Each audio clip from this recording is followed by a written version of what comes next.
My name is Jeremiah Hamlet. Born and raised right here in Grand Rapids. Grew up in a Christian home.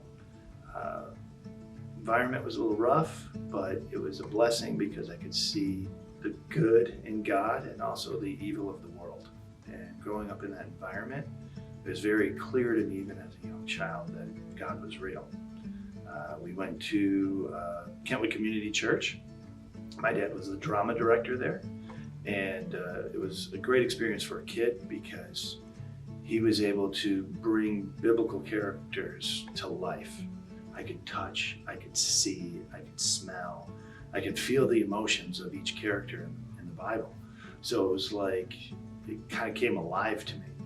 And that was such a blessing now that I look back on it. Now, I replaced that with my desire to play the game of basketball. And unfortunately, during that period of me going to college and playing basketball, my parents decided to get a legal separation, and that led to a divorce. So for me, around 18, 19 years old, I really had to figure out, what is this relationship that I have with Jesus? So when I realized that Jesus isn't always about getting what you want, it's about becoming more like him, that was a little bit of a challenge for me.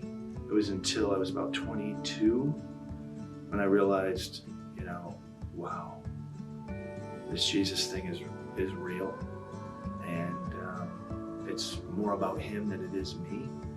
And that relationship was really started to grow at that point. I told myself, because of the relationship with that my parents had, I said, I'm not going to get married. I'm just going to play overseas. I'm going to just do my thing and keep my head down and enjoy life. And then I showed up to the YMCA, and there she was. He was grabbing his check, and I was grabbing my check, and then I saw him, and I thought, okay, he's cute. Then we started talking, and then I was about to ask her out, and she kind of beat me to the punch. And I went home, and I told my brother, I think I met the woman I'm going to marry. And he kind of laughed and kind of like, whatever. And sure enough, it was like, almost 5 months later, we were married. So I grew up in a Christian family. I was saved at the age of 5. I remember it pretty vividly. And I think growing up, I got saved about 300 times. I feel like in Christian homes, maybe that's a common thing with kids. And we grew up in the Christian Reformed Church, and you basically are so driven in the stories of the Bible. But later on, when I strayed away from my faith, it really meant a lot to me that I had all these verses and things stored up in my heart. As I grew into my teens, I started hanging out with a bunch of girls from another school, and they loved me. They came to my graduation and they were cheering out in the stands and screaming, and I was like, wow, they adore me. And I think that need for adoration really took place of my relationship with Jesus. So at that point, I started doing all sorts of, I was partying, I was drinking. I tried a little bit of everything, but I did not find satisfaction in that. I want to say it was about 4 years that I was on that track of really putting people and putting fun and putting those things in front of my relationship with Jesus. By that time, we had gone to more of an evangelical church. I started evangelizing to people, drunk in a bar. I was doing, what I thought was what the Lord wanted me to do. Hey, why not be drunk and share the gospel with someone? I knew in the back of my mind always that I was not doing the right thing. I had met a guy, I hadn't dated him that long. I was, like I said, very eager to be loved. And so this relationship took like a quick speed to being engaged. We were a month away from getting married. And I just felt this prick in my heart. This is not the person for you. This is not it. No, you need to call it off. I was bawling, and I just said, I can't do this. I can't marry this guy. And my mom was like, yes. Little did I know, throughout that relationship, that very short relationship of 9 months, my parents had been praying that I would not marry this man. But they wanted it to be my decision. And that's just the incredible people that they are. They weren't going to force it. They were like, nope, we trust the Lord. The Lord told me to call it off. And my mom said, don't worry about it. I'll call everyone. And that was a turning point in my walk with the Lord. And I came back from there, and I remember coming back going, I shouldn't I shouldn't be in a relationship. And a month later, I met you on January 27th. And I thought, okay, well, I just said I wasn't going to date anybody, but this is strange timing. Full force ahead. We got married June 9. You know, it was only 4.5 months after we met. But we both knew, like, this is it. It doesn't matter. Like, it doesn't matter what comes up after this. We're each other's person. I got pregnant with our first son. So that was really fast. Very shortly after, I think he was only 8 months old when I got pregnant with Tarasa. And then I got pregnant with our third, and that was Soraya. I went into labor early. They kind of leaned over to us and we could tell something was wrong. She looked a little bit different when she came out. And I think we were both like, is everything okay? She wasn't crying as much. And the nurses leaned over and they said, well, we have reason to believe that she has Down syndrome. Then she started turning kind of bluish purple. They came back and said she does have Down syndrome. We found out that Soraya had hypoplastic left heart, which is, for a child with Down syndrome, non-compatible with life. It's really 0%. No Down syndrome children have ever lived through the second phase of that surgery for this defect. Right, so we have to now make a decision. Like we wanted to live 4 months. Hey, we're going to take her off life support. And that was, we had prayed in a closet together for probably close to 3 hours to arrive at that decision of no. Oh yeah, that's right. Yeah. The Lord wants us to give her back to Him. You know, He put her in this world. He can take her out of this world. You know, may your will be done, kind of thing. Yeah. We're going to take her off life support, and she's going to die. She's going to die within probably minutes. So that was tough. And then you go back to tell your parents this, and they were all upset. They were mad. They were really upset, thinking, "Hey, we got 20%. And let's give it a chance." Dr. Bach, which is one of the top heart surgeons in the U.S. there at U of M, he comes back in, and you can tell he's kind of stressed out because he's like, "Okay, let me break this down again." And then it was like, "Oh."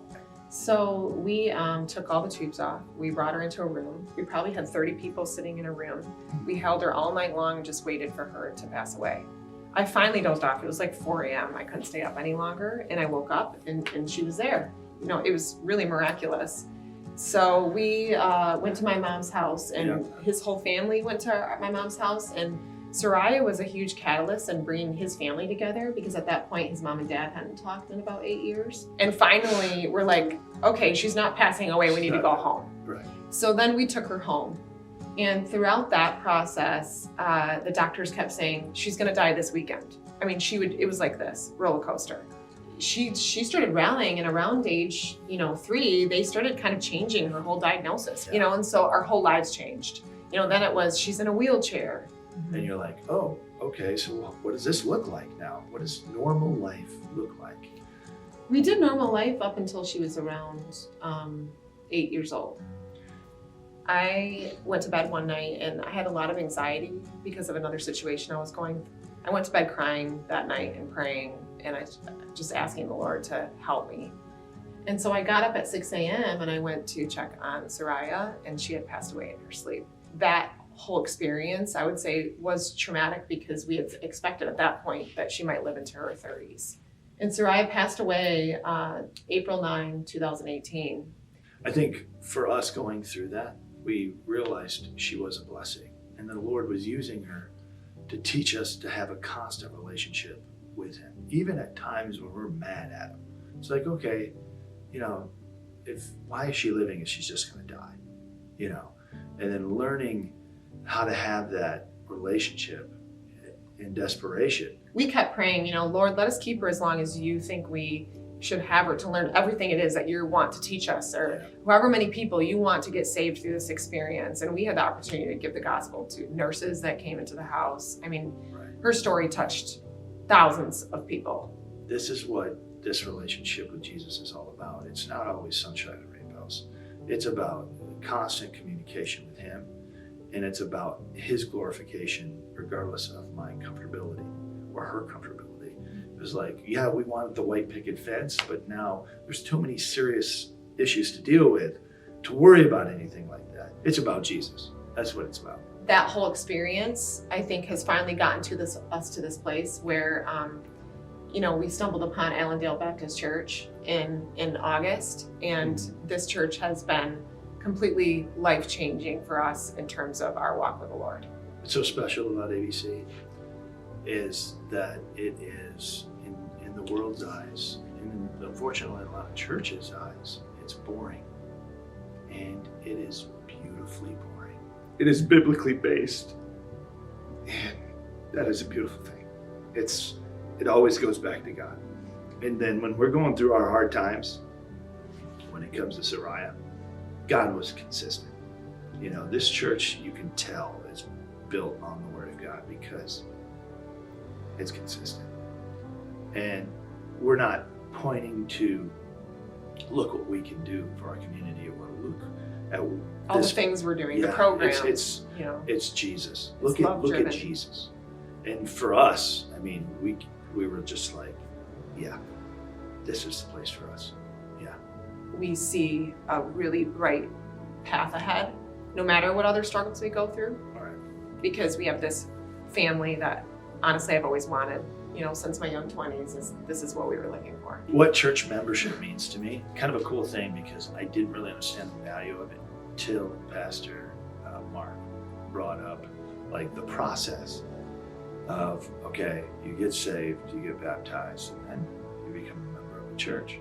I had no clue that was even Yeah, this hasn't part even been of- brought up in any churches that we've been in. You look at it and you go, yeah, why wasn't I taught this? Like, that Yeah, makes why does sense. this feel like a new concept to us? Right, Yeah. right. I think, like being a member is being a part, not just being a part of a community, but serving that community.